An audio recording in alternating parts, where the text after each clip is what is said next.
They lived in mansions while concentration camps burned. The wives of Nazi Germany's most powerful men wore designer gowns to state dinners as millions died in the shadows of their privilege. But when the Reich fell in 1945, these women who had everything discovered that history shows no mercy to those who chose comfort over conscience. Power in the shadows belonged to women who understood how the Reich truly worked. They attended state dinners while deportation orders were signed. They vacationed at Berchtesgaden while trains rolled east. They knew exactly what their husbands did. Emmy Goering lived in a mansion filled with stolen art. Magda Goebbels controlled Berlin's social scene like a queen. Margaret Himmler enjoyed country estates built on confiscated land. Ilse Hess hosted gatherings where party policy was shaped behind closed doors. These women weren't passive observers. They influenced decisions. They reinforced ideology.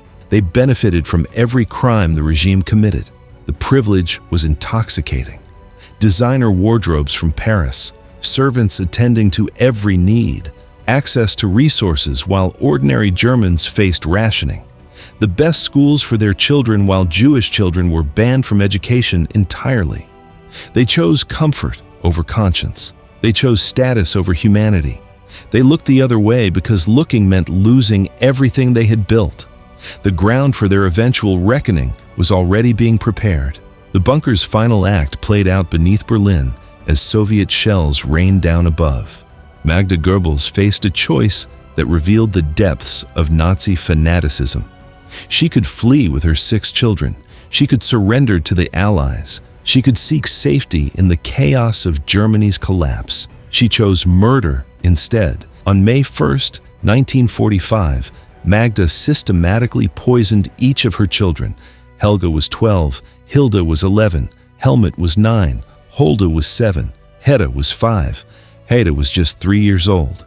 She crushed cyanide capsules into their mouths after they were sedated. One by one, they died in their bunker beds. Their nightgowns remained neat. Their hair was carefully brushed. Hours later, Magda and Josef Goebbels took their own lives. She left a letter defending her actions. The children couldn't live in a world without National Socialism. Death was preferable to defeat. Loyalty to Hitler demanded the ultimate sacrifice. The brutality shocked even hardened Allied investigators. This wasn't panic or desperation.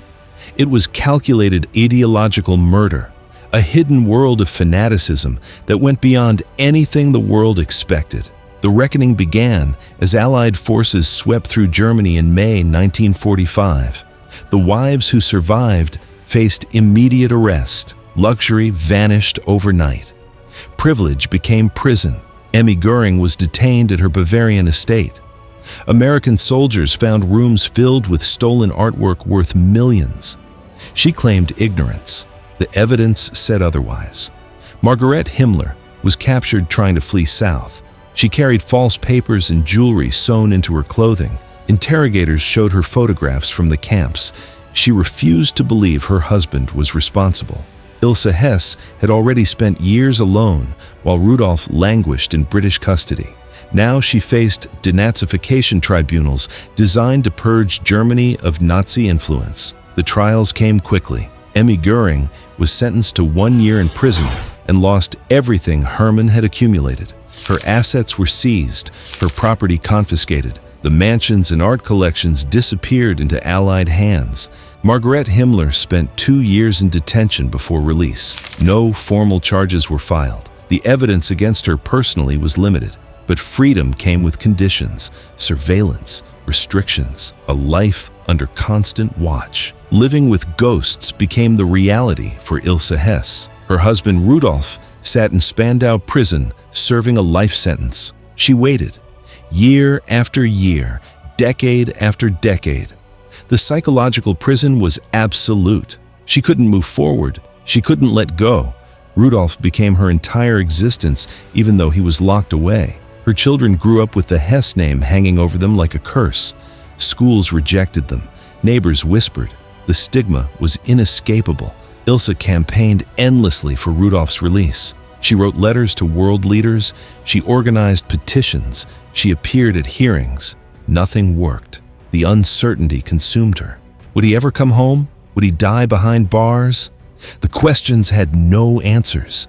She lived in limbo until Rudolf's death in 1987. 46 years of waiting. 4 decades of living with a ghost.